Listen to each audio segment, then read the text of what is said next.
Famous aviatrix Amelia Earhart was beginning a program of air research that ended with her mysterious disappearance in the Pacific. It was a mystery that captivated the world for nearly a century. A name etched in history, a flight that vanished without a trace, and a legacy that sparked countless theories, documentaries, and expeditions. Amelia Earhart, the pioneering aviator who dared to challenge the skies, disappeared over the Pacific Ocean in 1937. Her plane, a Lockheed Model 10 Electra, was never found, or so it seemed. 88 years later, that mystery may finally have been solved.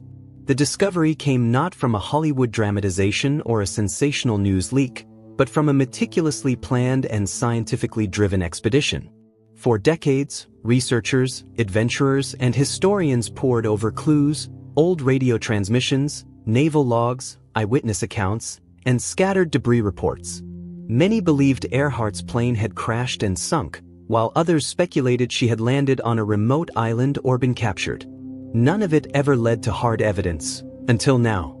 In 2025, a deep-sea exploration team working with a blend of cutting-edge underwater drones, sonar mapping, and AI-assisted navigation stumbled upon an anomaly buried under silt and coral more than 16,000 feet beneath the ocean surface.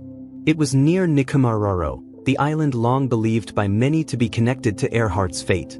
As the remotely operated vehicle moved in closer, shapes began to emerge through the murky water, a twin-engine aircraft frame, remarkably intact, with design signatures matching the exact specifications of Earhart's Electra. The reaction was immediate. The world paused, astonished. Historians began cross-referencing every inch of the footage with original Lockheed schematics. Aviation experts confirmed the unique twin-tail design, the configuration of the engine mounts, the rivet patterns, all matched. But what truly sealed the confirmation was a partial serial number engraved on a landing gear strut, just visible under incrustations. That number corresponded with one of the components installed on Earhart's plane before her final journey. The implications of this find are profound. For over 8 decades, the story of Amelia Earhart had lived in a space between legend and reality. She was more than a pilot. She was a symbol of boldness, independence, and resilience. Her disappearance became one of the most enduring mysteries in modern history. The theories ranged from crash and sink to spy missions, island survival, and even alien abduction. Each theory was fueled by the vacuum of concrete evidence. That vacuum has now been filled. But how did she end up where she did? Why wasn't the wreckage discovered earlier, despite countless expeditions and millions of dollars invested in searches? The answer lies partly in the sheer vastness and complexity of the Pacific Ocean, and partly in the technology that simply wasn't available until recently. Early expeditions lacked precision mapping capabilities. Underwater vehicles were limited in depth and clarity. Even satellite imaging couldn't penetrate the dense ocean layers where her plane finally rested. It was only with the recent advancements in submersible AI, deep-sea LiDAR imaging, and machine learning-enhanced sonar that such a find became possible. The team that made the discovery had spent years developing a search algorithm that cross-referenced tidal patterns, flight path deviations, historical wind data, and drift models. They created a probability map that pointed to a much deeper region than previously explored. It wasn't where traditional models had predicted Earhart would crash, but the data suggested a minor navigational error that pushed her off course by just enough to miss her planned refueling stop at Howland Island and continue drifting until fuel exhaustion led to a soft-water ditching. The condition of the plane supports this theory. The wings are largely intact. The fuselage shows signs of a controlled descent rather than a catastrophic crash. The forward section is more preserved than expected, suggesting a low-impact entry into the water. There is no sign of fire or explosive decompression. This discovery doesn't just explain what happened, it rewrites the final chapter of Amelia Earhart's life. This breakthrough also reignites questions about the final moments of Earhart and her navigator Fred Noonan. Did they survive the initial ditching? Did they manage to radio for help, only to have their signals lost in the vast static of World War II-era radio traffic? Did they drift to Nikumaroro or another nearby island? Or did they remain with the aircraft, waiting for a rescue that never came? Recent analysis of radio signals from July 1937 supports the idea that Earhart was attempting to communicate after her scheduled transmission. Several amateur radio operators across the Pacific reported faint, distressed signals referencing fuel exhaustion and uncertain coordinates. At the time, these were largely dismissed. But when overlaid on the newly confirmed crash site, the transmission paths make eerie sense. She was transmitting from a location far south of where the Navy was searching. The cultural impact of Amelia Earhart's story cannot be overstated. She broke records, shattered stereotypes, and inspired generations. She was the first woman to fly solo across the Atlantic. She championed women's rights, spoke publicly about equality, and defied the norms of a male-dominated profession. Her disappearance added an aura of myth to an already extraordinary life. Now, with the rediscovery of her plane, she reclaims her space not just as a mystery, but as a historic figure whose journey can be understood and honored with clarity. The site of the wreck is now under protection. International teams are coordinating to preserve the aircraft where it lies, conducting non-invasive studies to better understand its condition. There's a growing discussion about whether the plane should eventually be recovered and displayed in a museum, or whether it should remain in its underwater grave as a monument to her journey. Either way, the discovery has brought closure to a question that haunted aviation for nearly a century. The find has also sparked renewed interest in oceanic archaeology and historical aviation. Schools across the world are incorporating Earhart's story into updated curriculum. Documentaries and films are already in production, aiming to tell the story with the latest evidence. And for young girls interested in flight, engineering, and science, the story of Amelia Earhart now offers not just a cautionary tale of loss, but a full-circle narrative of ambition, courage, and eventual rediscovery. The recovery team is composed of specialists from multiple nations, united not by politics but by a shared reverence for aviation history. They've deployed specially adapted underwater drones equipped with gentle manipulators and high-definition imaging to explore every corner of the site. Every fragment of the aircraft is being carefully documented, 3D scanned, and analyzed. The hope is to gather enough information to reconstruct the exact sequence of events that occurred in Earhart's final hours. More remarkably, early sonar scans suggest that some of the cargo from the plane's storage compartments may still be intact. There are indications of sealed containers, possibly holding navigation logs, maps, personal items, or even unreleased photographs from the journey. If retrievable, these artifacts could offer an unprecedented glimpse into the mindset of Earhart and Noonan as they attempted to complete one of the most daring flights in history.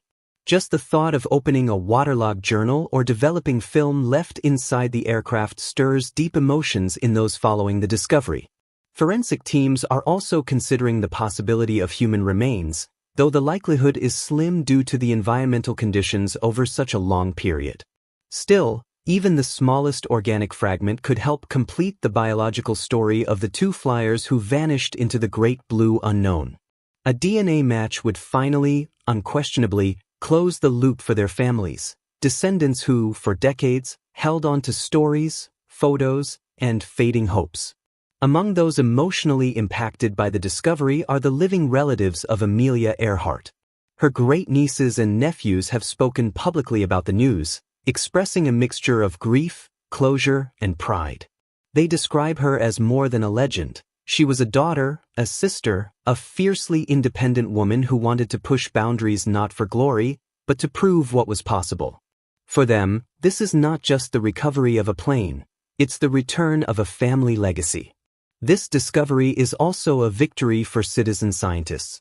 Over the years, many amateur historians and researchers contributed their time, resources, and theories to the effort.